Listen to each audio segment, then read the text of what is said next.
Hola, buenas tardes, buen domingo, ¿cómo están ustedes? Aquí los acompañamos un domingo más.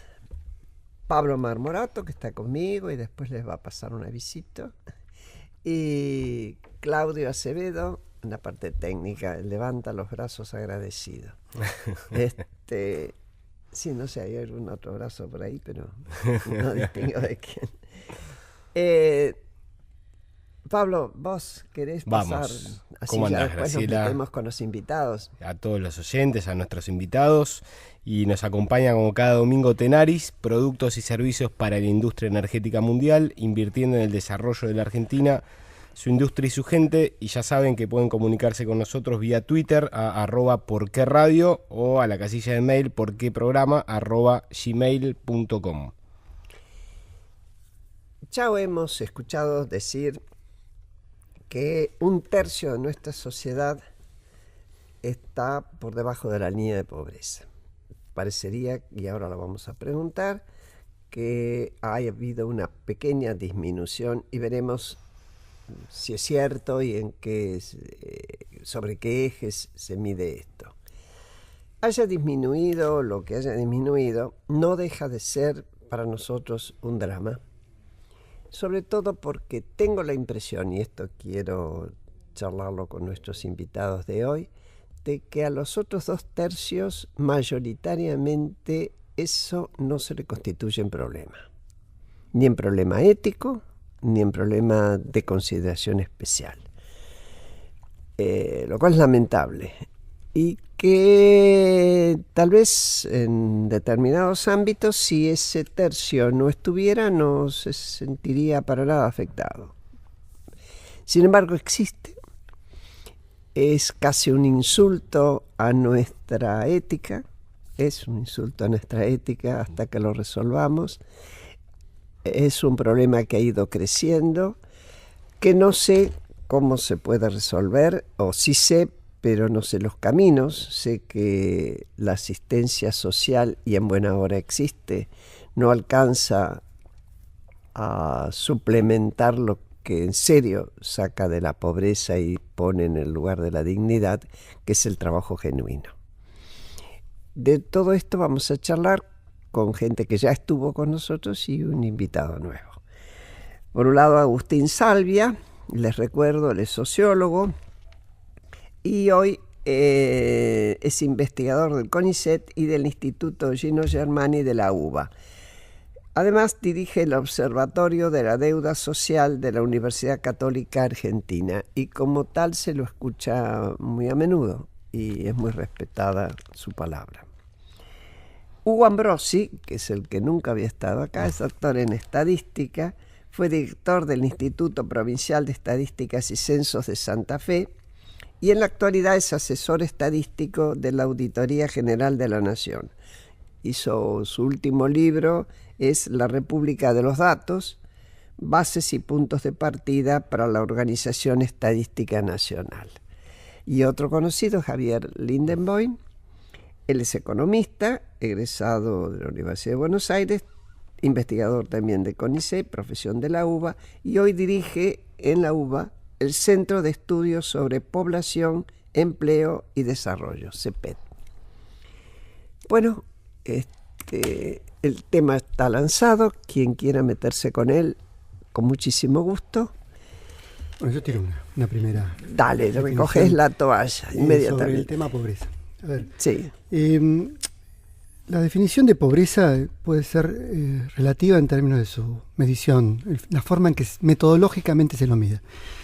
Una definición más conceptual y teórica, por lo menos a la que yo adhiero más, y creo que podría generar un lenguaje más global y común, es pensar en aquellas privaciones económicas, sociales, incluso psicológicas y culturales y políticas, que están fuera de una norma, que están fuera de lo que debería ser el mínimo para que una sociedad garantice el derecho de sus ciudadanos. Es decir, vos pondrías un debería ser. Un debería ser. Creo que siempre es una medida normativa la pobreza, pero en este sentido, más allá de que se la mida por ingresos o por otra técnica, la idea es esta de una norma sobre la cual por debajo de ese piso no es justo, no es correcto, no es bueno, no es éticamente aceptable, no es deseable que ocurran situaciones de ese tipo.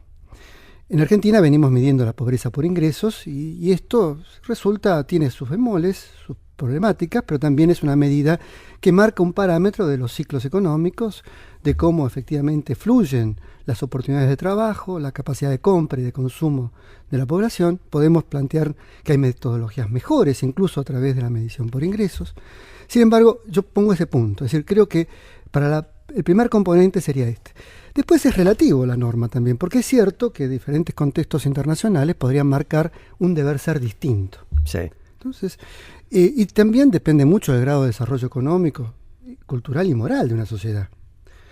De ahí entonces que los derechos internacionales, los derechos sociales, individuales e internacionales, podrían constituirse en ese piso del cual estamos hablando. Después hay que operacionalizar esto en canastas, valores, bienes o servicios determinados o recursos. Pero señalo que hay una norma internacional a la cual nuestra Constitución adhiere, ¿no? Distintos pactos y acuerdos que permiten establecer esos pisos mínimos. Lo que lo hace menos relativo, lo que lo hace absoluto, la pobreza. Algo así como si alguien no tiene una vivienda en donde caerse, donde descansar, donde convivir, donde compartir, donde no tiene la vestimenta y no tiene la capacidad de autonomía de agencia para comprar los bienes y servicios necesarios para alimentarse, para funcionar en sociedad, empieza a constituirse justamente en parámetros que permitan definir que esa población es pobre.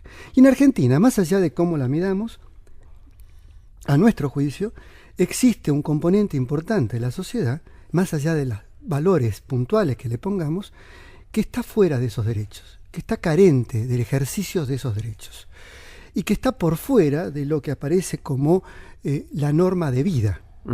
Cuando no se tiene posibilidad de acceder a la educación, a una buena educación, a salud, cuando no se puede acceder a una vivienda, cuando no se puede acceder a bienes o servicios básicos. A una vivienda decente. Además, ¿no? al mantenimiento de la vida. Bueno, y en Argentina tenemos, como en otros países del mundo, un estado de subdesarrollo que deja ese 20, 25, 30% de la sociedad al menos en una situación de exclusión absoluta, no debida, éticamente no aceptable. ¿Bien? Incluso no aceptable al grado de desarrollo económico productivo que tiene nuestra sociedad. Ajá. Bueno. Sí. Yo me gustaría hacer un comentario vinculado precisamente a la referencia que hace Agustín a la complejidad del fenómeno pobreza. En ese sentido, a título anecdótico, la otra medición alternativa que se probó alguna vez, que era la necesidades básicas insatisfechas, parece que se acerca de alguna manera a esa complejidad.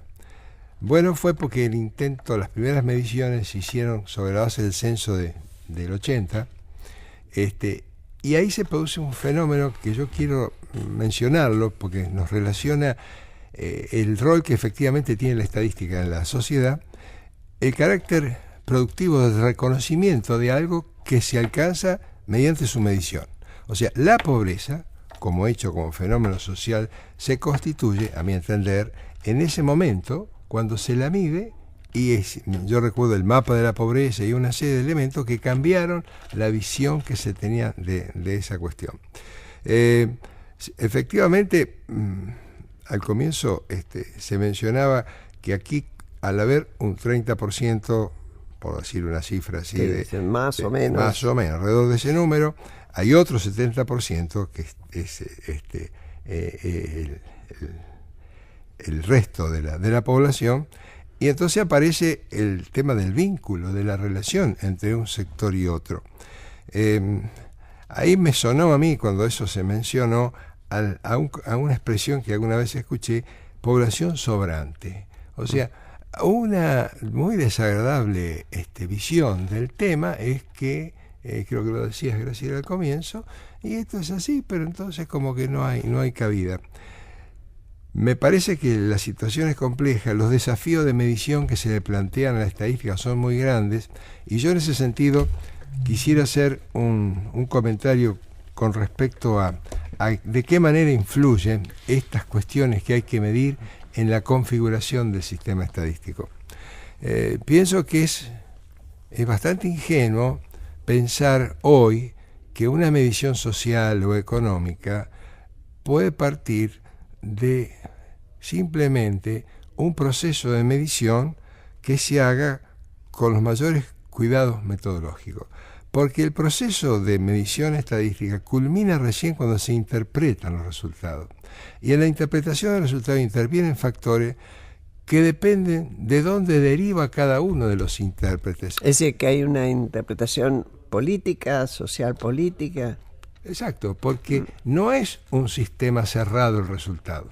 El resultado está condicionado por un montón de decisiones, de convenciones que se adoptaron cuando se hizo esa medición, las cuales están siempre sujetas a crítica, opinión y a elecciones alternativas. Entonces, si uno pretende, algunos le dan el nombre eso de objetivos fronterizos, o objetos fronterizos o indicadores fronterizos, valores que están en un lugar sujetos a tensiones de distintos ángulos y que motivan la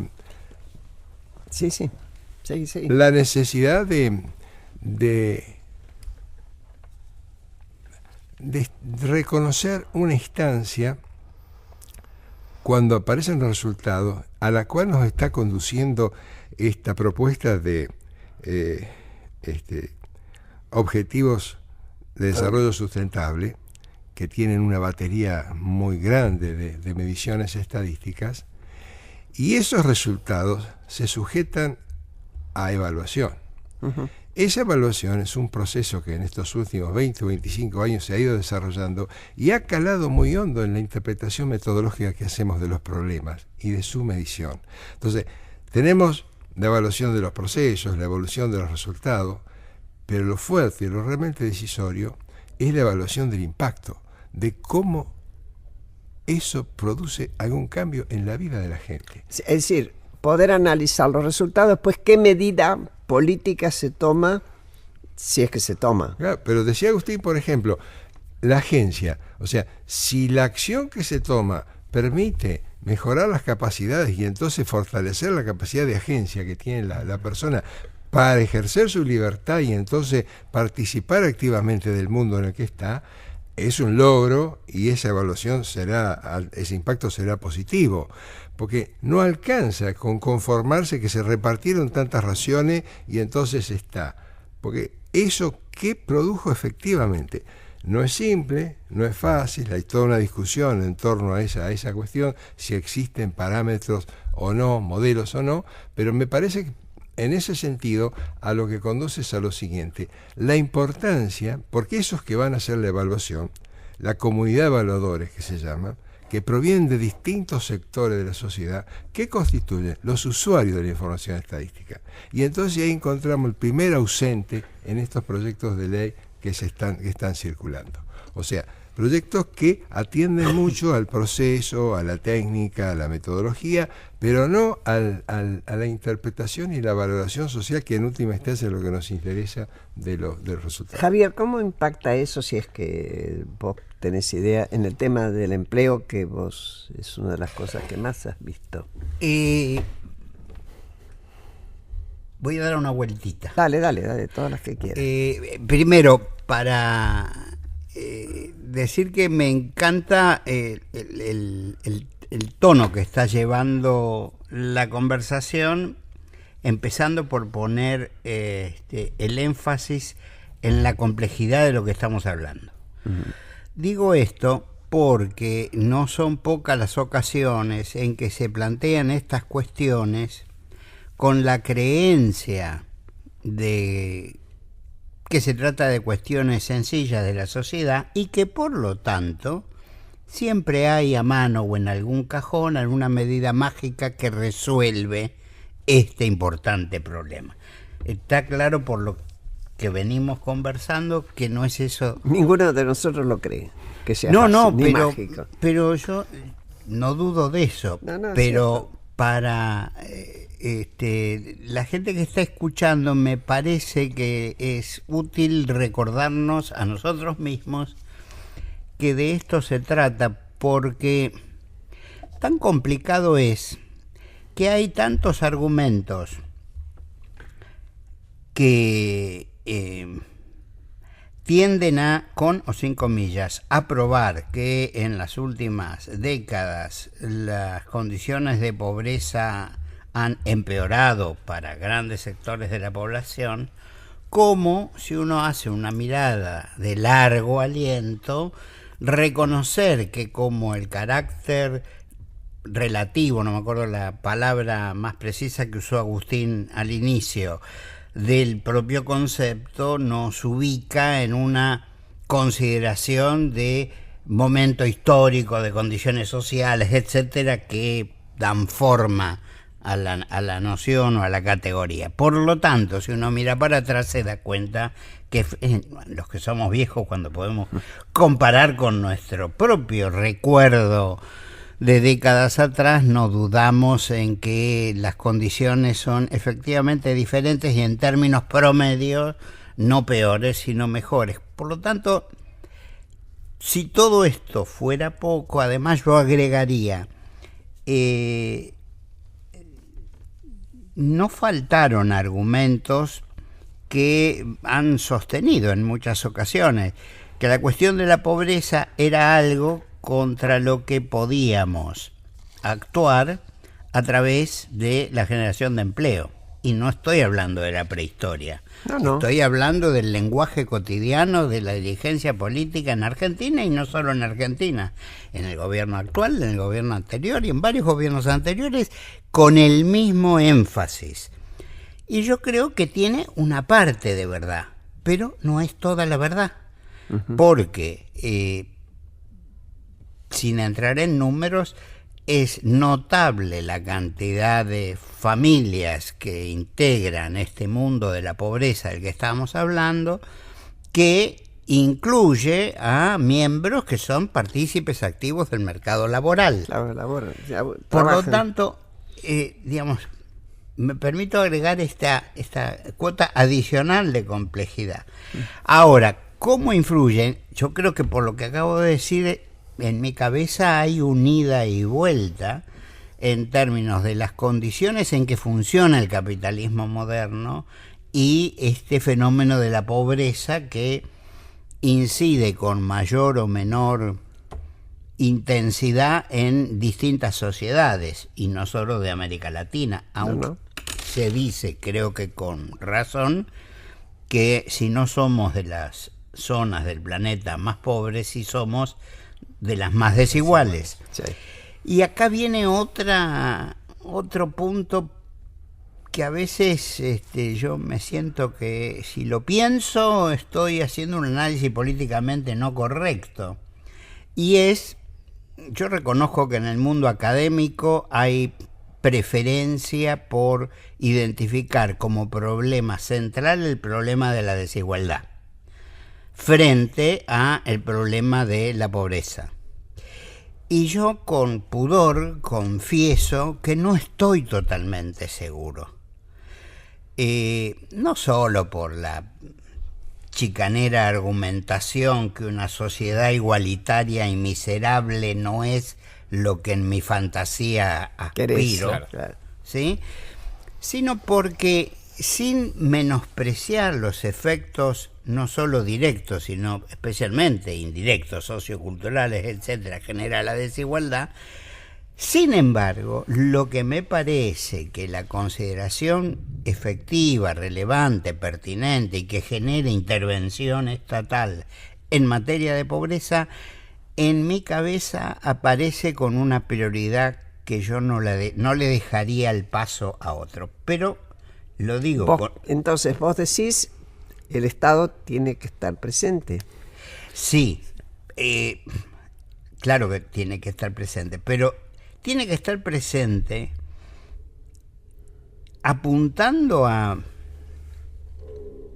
no sé qué palabra, morigerar, suprimir los niveles de pobreza. No es lo mismo, ¿no? No. Pero en condiciones de sustentabilidad. Y no me meto solo a lo que alude esta palabra en términos ambientales, etcétera, que es relevante. Exacto. Y yo suelo no incluirlo. Pero digo, en los años del kirchnerismo, la participación de los asalariados en la distribución de la riqueza creció y creció mucho.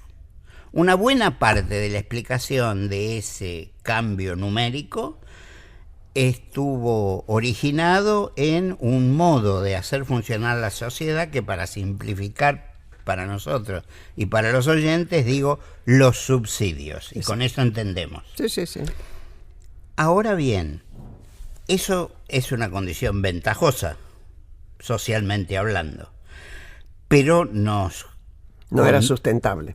No era sustentable. Entonces, las intervenciones estatales, por ser estatales, no son buenas. Son buenas si son buenas. Claro. Si son estatales, mejor. Yo incluso acá, casi de acuerdo con Javier, pero disiento en un punto. A ver, no, porque pienso que hoy está abierto, y Hugo lo dijo, la medición de la pobreza, más allá del valor, muestra o marca un déficit en la sociedad. La idea de un déficit. Y convoca a interpretaciones y a evaluaciones. Y ahí a diagnósticos. Y ahí a diseño de políticas. Hoy por hoy tenemos, afortunadamente, en la agenda la idea de pobreza cero. Digo, ¿no? Esto no lo teníamos hace 2 años atrás. No existía la pobreza. Hoy tenemos en agenda pobreza cero. Ahora bien, ¿qué hacemos con ella? Entonces se nos proponen 2 grandes caminos. Líneas interpretativas, tanto académicas como políticas.